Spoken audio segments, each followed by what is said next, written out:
देखो, अगर तुम्हें 4 लोग या 40 लोगों के बीच बोलना हो, या फिर एक नॉर्मल सा इंटरव्यू क्लियर करना हो, या फिर पब्लिक प्लेस में खड़ा होकर कुछ लाउड बोलना हो, या फिर सामने से जाके किसी रैंडम लड़की से बात करना हो, या फिर कैमरे के सामने ही क्यों ना बोलना हो, आपके पास क्या होना चाहिए?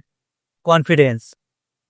अगर आपके पास कॉन्फिडेंस है तो आप कहीं पर भी किसी से भी किसी भी टॉपिक के बारे में बात कर सकते हो। बट ये कॉन्फिडेंस आता कैसे है और कॉन्फिडेंस बिल्ड कैसे करें, इसको समझने से पहले ये समझते हैं कि कब आपका कॉन्फिडेंस बहुत ज़्यादा हाई हो जाता है और कब आपका लो हो जाता है। ऐसी क्या सिचुएशन आती है? जब आप किसी 4 लोगों के ग्रुप में होते हो और उस ग्रुप में किसी पर्टिकुलर टॉपिक के बारे में बात हो रही होती है, किसी पर्टिकुलर एक टॉपिक के बारे में बात हो रही होती है और उस टॉपिक को तुम बहुत मास्टर कर रखे होते हो, तुम्हें उस टॉपिक के बारे में भर के नॉलेज होती है। तो वहाँ पर क्या होता है, उस ग्रुप में तुम्हारा एकदम कॉन्फिडेंस हाई रहता है। और वहीं पर उसी ग्रुप में किसी ऐसे टॉपिक के बारे में बात हो जिसके बारे में तुम्हें नॉलेज ही ना हो, तो वहाँ पर क्या होता है, तुम्हारा कॉन्फिडेंस ऑटोमेटिकली डाउन हो जाता है। तो यहाँ पे कुछ समझ पा रहे हो? कॉन्फिडेंस कैसे बढ़ रहा है? आपकी नॉलेज की वजह से। अगर आपके पास नॉलेज है तो आप बिल्कुल कॉन्फिडेंट फील करोगे। बट क्या सिर्फ नॉलेज ही ऐसी चीज़ है जो आपके कॉन्फिडेंस को बढ़ा सकता है? और अगर आपके पास नॉलेज आ गया तो आप कहीं पर भी किसी से भी कुछ भी बात कर सकते हो? नहीं, बिल्कुल नहीं। अगर ये सोच रहे हो कि तुम नॉलेज भर भर के अपने अंदर डाल लो तो तुम बहुत ज़्यादा कॉन्फिडेंट फील करोगे, तो नहीं, फिर भी तुम्हारे अंदर कॉन्फिडेंस नहीं आएगा। कभी नोटिस करा है कि तुम्हारे पास बहुत सारी नॉलेज होती है किसी ऐसे टॉपिक के बारे में जिसके बारे में सामने वाले के पास उतनी नॉलेज नहीं होती है, बट सामने वाले के पास कॉन्फिडेंस होता है बहुत ज़्यादा। वो फुल कॉन्फिडेंस के साथ बात करता है। तो वहाँ पर क्या होगा, वो बिना नॉलेज के भी कॉन्फिडेंस के साथ बात करेगा और ऐसी अपनी बात प्रेजेंट करेगा जैसे लगेगा कि उसे सब आता है। ये होता है कॉन्फिडेंस।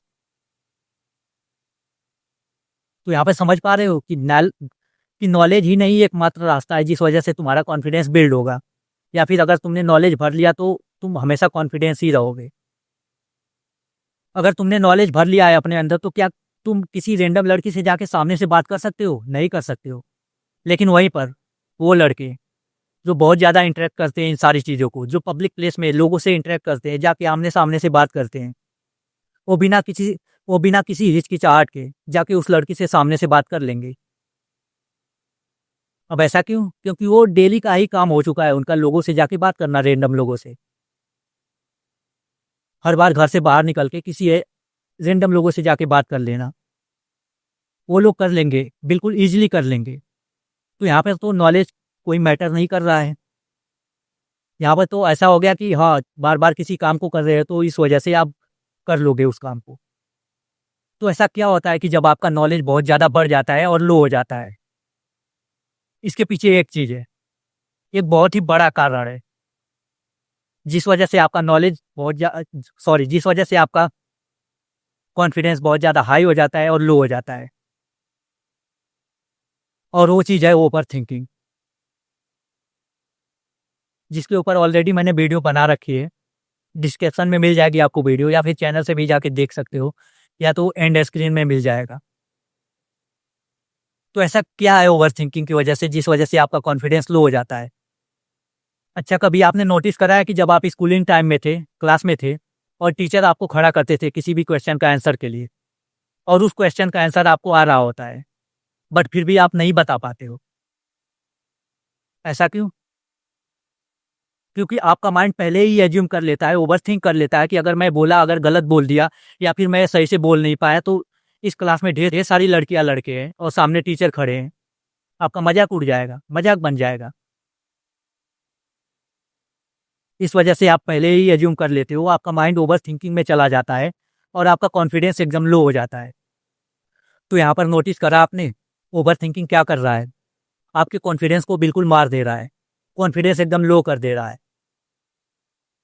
अगर आपको किसी लड़की से भी बात करना है सामने से जाके, आपका माइंड पहले से ही एज्यूम कर लेगा, ओवर थिंक कर लेगा कि अगर मैं गया उससे बात करा तो आगे पता नहीं क्या हो जाएगा। तो चिल्लाने लग जाएगी, लोगों से बोलने लग जाएगी कि ये लड़का मुझे परेशान कर रहा है। ऐसे ढेर सारी निगेटिविटी आपके माइंड में आने लग जाती है। बट क्या सच में ऐसा होता है? नहीं होता है। तो आपको ओवरथिंक करना ही बंद कर देना है। अगर आप जो काम करने जा रहे हो या फिर जो भी चीज़ करने जा रहे हो, तो आपको ये नहीं सोचना है कि अगर मैं करने गया तो ये हो गया, तो वो हो गया। अगर ये जैसे ही आपके अंदर निगेटिविटी वाली ओवरथिंकिंग घुसी, आपका कॉन्फिडेंस बिल्कुल डाउन। लेकिन बस इतना ही है कि इससे ही कॉन्फिडेंस बिल्ड होगा आपका? नहीं। अगर आप किसी एक फंक्शन में गए हो, बर्थडे पार्टी हो या फिर रिसेप्शन हो या फिर आप किसी शादी में ही गए हो और आपके पास बहुत नॉलेज भी हो, आप ओवरथिंक भी नहीं करते हो, फिर भी आप वहाँ पे अगर गए हो नॉर्मल कपड़े के साथ, जो डेली आप पहनते हो, वही पुराने कपड़े, और वहाँ पर गए और देख रहे हो आप चारों तरफ कि लोग अच्छे कपड़े पहने हैं, नए कपड़े पहन रखे हैं, तो क्या वहाँ पर आपका कॉन्फिडेंस हाई रहेगा या फिर लो हो जाएगा? ऑब्वियस सी बात है, आपका कॉन्फिडेंस एकदम नॉर्मलाइज हो जाएगा, लो होने लग जाएगा। लेकिन वहीं पर अगर तुम अच्छे से बाल वाल सेट करके, अच्छे कपड़े पहन के निकले हो घर से, ऑटोमेटिक तुम्हारा कॉन्फिडेंस बिल्कुल हाई हो जाएगा।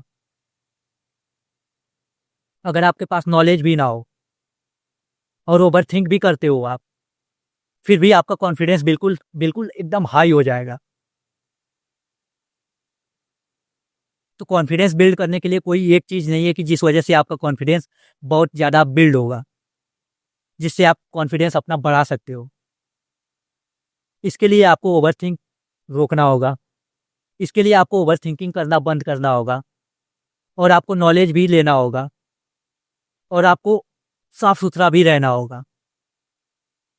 और सबसे मेन पॉइंट जो कि एंड में मैं बोलना चाहूँगा, आपको एक्सरसाइज तो करनी ही करनी है, वर्कआउट करना ही करना है। ये चीज़ आपको बहुत ज़्यादा कॉन्फिडेंट फील कराती है। तो आपको वर्कआउट डेली बेसिस पे आधे घंटे करना ही करना है। आप शाम को टाइम निकालो, सुबह टाइम निकालो, लेकिन करो ज़रूर, अगर आपको कॉन्फिडेंस रहना है ऑल टाइम, जिससे तुम्हारी बॉडी भी परफेक्ट रहेगी और जिस वजह से तुम्हारा माइंड को काफ़ी रिलीफ मिलेगा। वर्कआउट ये चीज़ है कि जो तुम्हें अंदर से हैप्पी बनाती है और जिस वजह से तुम हमेशा कॉन्फिडेंस फील करते हो। तो आपको वर्कआउट करना ही करना है। तो वीडियो आई थिंक कि ज़्यादा लंबी ना हो जाए, तो वीडियो को करते हैं यहीं पर एंड। और अगर आप चैनल पे नए हो तो सब्सक्राइब कर लेना चैनल को। तो एक चीज़ नोट कर लो कि आपको ओवरथिंक ख़त्म करना है, आपको अपने अंदर नॉलेज भरना है, और आपको हमेशा साफ सुथरा रहना है, और आपको वर्कआउट करना ही करना है। इनफैक्ट ये भी वीडियो बनाने के लिए मैंने बहुत सारी स्क्रिप्ट नहीं लिखी थी, कुछ भी नहीं लिखा था। डायरेक्ट मैंने कैमरा खोला और मेरा अंदर से कॉन्फिडेंस था कि मैं बोलूँगा, और मेरा कॉन्फिडेंस ही इस वीडियो को यहाँ तक लेके आया है। और थैंक यू सो मच कि अगर आप यहाँ तक टिके हो इस वीडियो पर, तो आपका अटेंशन स्पैन बहुत ही ज़्यादा परफेक्ट है आज के इन स्क्रॉलिंग वाली दुनिया में। तो थैंक यू सो मच यहाँ तक वीडियो देखने के लिए। और हाँ, चैनल पे नए हो तो सब्सक्राइब कर लेना। मिलते हैं नेक्स्ट वीडियो में।